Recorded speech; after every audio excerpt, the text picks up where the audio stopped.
America में एक संस्था है जिसका नाम है centre for disease control and prevention.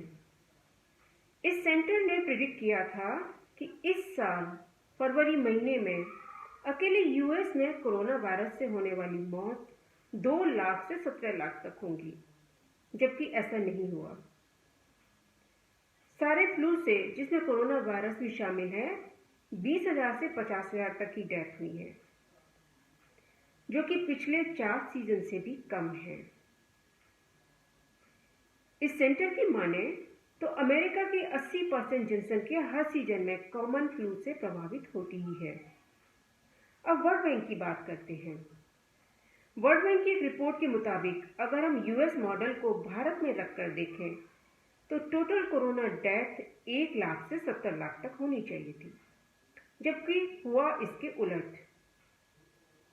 अब तक केवल 242 मौतें ही हुई हैं।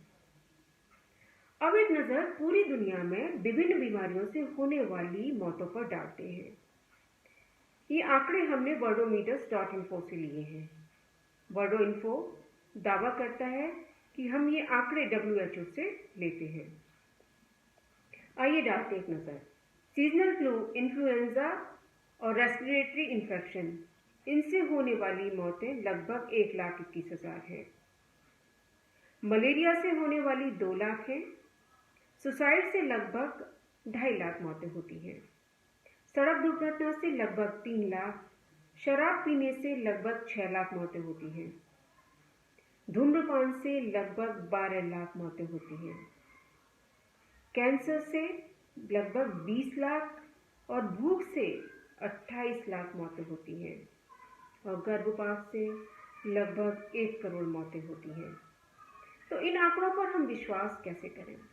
कर ही नहीं सकते हैं, क्योंकि दिन रात मीडिया और सरकार ये कैंपेन चला रही है, ये आंकड़े दिखा रही है क्रिकेट मैच की तरह कि केवल अस्पतालों में, प्राइवेट अस्पताल हो या सरकारी अस्पताल हो, कि केवल और केवल कोरोना वायरस के पेशेंट ही इन अस्पतालों में आ रहे हैं और उनसे ही मौतें हो रही हैं। बाकी की बीमारियों से मौतों का क्या हुआ? एक आम जनता तो क्या, एक पढ़ा लिखा तबका भी इसको नहीं समझ पा रहा है। तो मेरा मोदी जी से आग्रह है कि वो आयुष मंत्रालय बंद कर दें। क्या जरूरत है आयुष मंत्रालय की? क्योंकि आयुष मंत्रालय तो कोई भी वायरस को कंट्रोल करने में किसी भी तरह का रोल अदा नहीं कर पा रही है। इसकी जगह हमारी सरकार को एलोपैथी मंत्रालय का गठन कर देना चाहिए, क्योंकि आफ्टर ऑल हमें सारे वायरस वैक्सीन से ही तो खत्म करने हैं, और दूसरी पैथियों का क्या काम है? जैसे ही वैक्सीन मार्केट में आ जाएंगी, ये मास हिस्टीरिया खत्म हो जाएगा, ये पैनिक खत्म हो। ये वैक्सीन कैसे आती है? ये वैक्सीन का पैसा कहाँ से आता है? सरकार पैसा देती है, और सरकार के पास पैसा या तो वर्ल्ड बैंक से लोन लेकर देती है या फिर हमारे टैक्स का पैसा। जैसे ही वैक्सीन मार्केट में आएगा, सरकारें इस वैक्सीन को खरीदेंगी और कोरोना वायरस का एंड हो जाएगा। उसके बाद, उसके कुछ सालों बाद फिर कोई दूसरा वायरस आएगा। इसके बारे में बोलने वाले, षड्यंत्र के बारे में बोलने वाले कुछ ही लोग हैं। यूट्यूब ने उनका वीडियो तक डिलीट कर दिया है। डेविड आइक, जो कॉन्स्पिरेसी थ्योरिस्ट हैं, जिन्होंने लगभग 30 किताबें लिखी हैं, फुटबॉलर भी रहे हैं, जर्नलिस्ट भी रहे हैं, उन्होंने काफ़ी कुछ कोरोना वायरस कॉन्स्पिरेसी के अगेंस्ट बोला है और उनका यूट्यूब ने वीडियो डिलीट कर दिया। ऐसा ही कुछ डॉक्टर विश्वरूप राय चौधरी ने भी बोला, उनका भी वीडियो यूट्यूब ने डिलीट कर दिया। अब हम ये सोच सकते हैं कि ये कितना बड़ा षड्यंत्र है, ये कितना बड़ा मास हिस्टीरिया पैदा किया जा रहा है। कुछ ड्रग्स कंपनी है, कुछ ड्रग्स माफिया है, WHO है, जो ये सब क्रिएट कर रही है ताकि वो अपने वैक्सीन्स, अपने किट, अपनी दवाइयाँ, अपने एंटीबायोटिक्स, एंटीवायरल मेडिसिन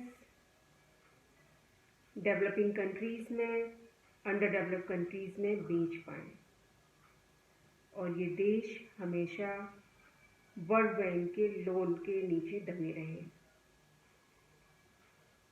अभी हाल ही में एक रिपोर्ट आई थी कि दिल्ली के कश्मीरी गेट में अभी हाल ही में एक रिपोर्ट आई थी, 21 दिन का लॉकडाउन। इन सब के चलते पूरा भारत बंद कर दिया गया है। किसी भी कंट्री में कोई भी कंट्री पूरी तरह से लॉकडाउन नहीं किया गया है। और हमारा देश वैसे भी 20 करोड़ लोग ऐसे हैं जो डेली कमाते हैं, जिनका रोजाना का खाना और कमाना है। अभी हाल ही में एक रिपोर्ट थी कि दिल्ली के कश्मीरी गेट स्थित एक होम शेल्टर में आग लग गई और झगड़ा हुआ था खाने को लेकर। वहां पर खाने को लेकर, खाने की छीना झपटी को लेकर रोजाना एक मौत हो रही है। लॉकडाउन तो हम कर रहे हैं। कुछ लोग ऐसे हैं, कुछ जो अपना घर चला सकते हैं, 1 महीने तक घर चला सकते हैं आसानी से, लेकिन उनका क्या, जो रोजाना कमाते हैं, रोजाना खाते हैं,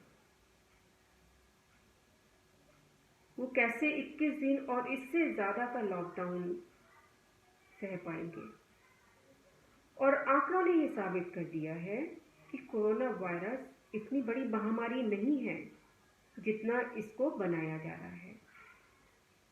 कोरोना वायरस एक इन्फ्लुएंजा वायरस की तरह है, जिसका डेथ रेट केवल 0.01% है। डर पैदा किया गया है, डर का व्यापार।